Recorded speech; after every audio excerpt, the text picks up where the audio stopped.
अब कई अनजान जो बिल्कुल माइनस दिल की बुद्धि होती है अध्यात्म में, वो कहते हैं कि हम इस बात से चिंतित हैं कि भगवान है कहाँ। भगवान होता तो ये हालत होती लोगों की। जैसे अभी एक दुखद खबर हम सुन रहे हैं कि केदारनाथ और बद्रीनाथ के दर्शनार्थ गए हुए श्रद्धालु इन अज्ञानी आचार्यों शंकराचार्यों द्वारा भ्रमित किए हुए वहां भगवान खोजने गए थे।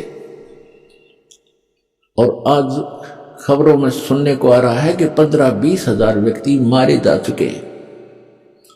फ्लड में बादल फट गया और केदारनाथ के मंदिर का पता नहीं कहां गया, एक शिवलिंग खड़ा हो टूंड सा। तो पुण्यात्मा परमात्मा 600 वर्ष पहले आए, उसके बाद उनके द्वारा उनके ज्ञान से परिचित महापुरुषों ने यही ज्ञान सुनाया। और वो कहा करते थे, चारों युग में संत पुकारे और कूक कहा हम हेल रे, हीरे माणिक मोती बरसे ये जग चुगता ढेल रे। परमात्मा 600 वर्ष पहले बताया करते थे।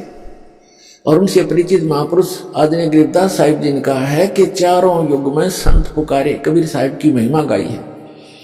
और कोक कहा हम हेल रे, हमने रुक के मार मार के आवाज लगा लगा के शोर मचा मचा के बता दिया कि हम तत्व ज्ञान और सत साधना रूपी हीरे मोतियों की वर्षा कर रहे हैं। आप इनको नहीं उठा रहे हो, ग्रहण नहीं कर रहे हो, और आन उपासना रूपी इन भ्रमित किए हुए आचार्यों और शंकराचार्यों ऋषियों ऋषियों मंडलेश्वरों के द्वारा भ्रमित किए हुए आप बहुमूल्य वस्तु को छोड़कर कंकर पत्थर इकट्ठे कर रहे हो। या आन उपासना इन तीर्थों पर जाके मत्था टेकना, वहां दर्शनार्थ जाना, कल्याण की इच्छा करना, ये तो आपकी भूल है, बाल बुद्धि है। परमात्मा कहते हमरा ज्ञान किन्हें ना सुनिया, और ये पर भी लेन जात है दुनिया। पुण्यात्मा हमें बड़ा दुख है कि हमारे भाई बहन वहां किसी गंदी मौत मरे केदारनाथ की इस दुर्घटना में। कलेजा मुंह को आता है। हमारी दशा ऐसी हो रही है उनकी इस दीनता को देखकर। कोई भूखा मर के अचानक बैठी है धर्मशाला की धर्मशाला बह गई है। कोई सो रहा था, कोई भगवान के गुण गा रहा था, आज उनका पता नहीं कहां चले गए। तो पुण्यात्माओं जिनके वो सदस्य मरे होंगे उनकी क्या हालत होगी। तो कैसा है ये लोग। यहां संतों ने महापुरुषों ने बताया है, नानक साहिब जी कहते ना जाने काल की कर डारे, और किस विध ढल जा पासावे, और जिनाते सरते मौत खुड़क दी उन्हानु केड़ा हासावे। तो पुण्यात्माओं परमात्मा स्वयं आकर के हमें ज्ञान सुनाया करते थे। इन अज्ञानी गुरुओं ने काल प्रेरित होकर अपने स्वार्थवश हमारे तक यथार्थ ज्ञान भगवान का दिया हुआ आने नहीं दिया। और कबीर साहब को दुलाहा, एक धानक, एक निर्धन व्यक्ति, और फिर लास्ट में एक कवि, और ज्यादा किसी ने उपमा दी तो एक भक्त कहकर उनकी फाइल को क्लोज कर रखा था। उनकी हिस्ट्री बंद कर दी थी।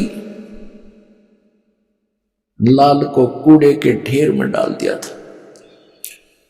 इस दास को पारखू बनाया, जौहरी बनाया।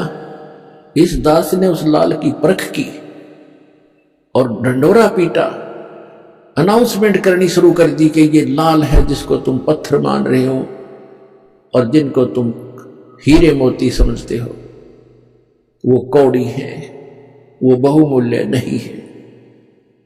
ठीक है, इसके इस प्रचार के लिए अपने भाई बहनों तक ये सत्य संदेश पहुंचाने के लिए दास ने और दास के साथ पूर्व पहले समय से लगे हुए मेरे बच्चे और बेटियों ने बहुत कुछ कठिनाइयों का सामना अवश्य करना पड़ा। जेलों में जाना पड़ा, जगह जगह इन नकली लोगों ने, झूठों ने हमारे ऊपर झूठे मुकदमे भी बनवाए बच्चों के ऊपर। लेकिन हमें पता लग गया है कि वो अनजानपने में ये सब कुछ कर रहे हैं। जिस दिन उनको भी ये ज्ञान होगा, वो भी उसी भगवान के बच्चे हैं और वो हमारे साथ हो जाएंगे, उनका कल्याण हो जाएगा।